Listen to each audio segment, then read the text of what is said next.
어때요? 안녕. 밖에서만 매일 같이. 11월 19일 학교 일기. 오늘 아침 지훈이 자원봉사자분께서 내년에 지훈이가 전학 예정인 학교 담당자분께서 지훈이의 학습과 생활 정도를 여쭈어 보셨다는 이야기를 전해주셨다. 그 말을 듣고 문득 지훈이가 다른 학교로 전학 간다면 어떤 일들이 생길 수 있을지 궁금해지기 시작했다.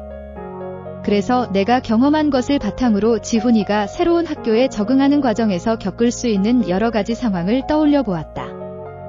지훈이가 새로운 학교로 전학을 가면 가장 먼저 우리가 마주할 문제는 학교 시설이 과연 지훈이에게 적합한지 점검하는 일일 것이다. 예를 들어 엘리베이터가 제대로 작동하는지, 휠체어가 지나갈 수 있는 문과 복도가 충분히 넓은지, 장애인을 위한 화장실은 마련되어 있는지 등을 확인해야 한다. 만약 이러한 시설들이 제대로 준비되지 않았다면 지훈이는 수업에 참여하기 전부터 큰 어려움을 겪을 수 있다. 또 다른 중요한 점은 학습 환경이다. 지훈이가 편하게 학습할 수 있도록 높낮이 조절이 가능한 책상과 의자, 그리고 휠체어에서 사용할 수 있는 보조기기들이 충분히 마련되어 있는지도 중요한 문제다. 만약 그런 보조기기들이 없으면 지훈이는 수업 중에 불편함을 느끼고 학습에 집중하는데 어려움을 겪을 것이다.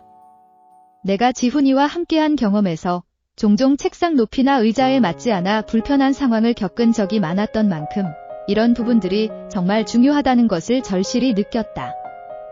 식사 시간에도 문제는 있을 수 있다.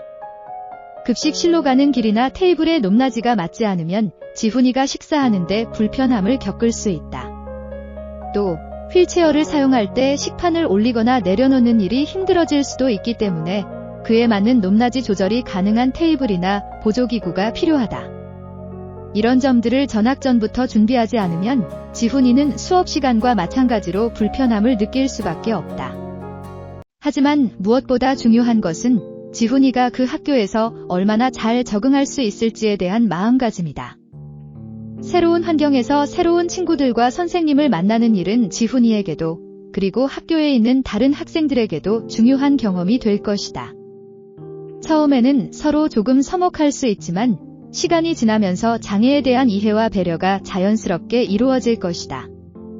과거에 내가 지훈이와 함께했던 경험을 통해 느낀 것은 장애가 있는 친구가 있다는 사실이 교실에서의 배움에 큰 영향을 미칠 수 있다는 것이다.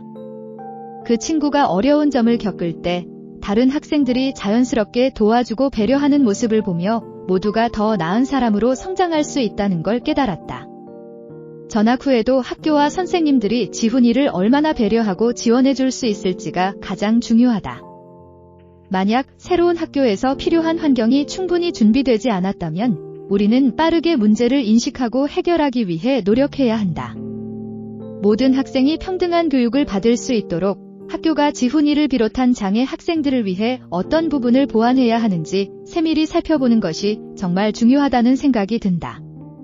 지훈이가 새로운 학교에서 웃으면서 친구들과 즐겁게 배우고 활동할 수 있는 날이 빨리 오기를 바라며 앞으로도 더 많은 배려와 준비가 필요함을 다시 한번 느끼게 된다. 고감 꼼꼼샘이었습니다. 구독과 좋아요 뿅뿅 눌러주세요.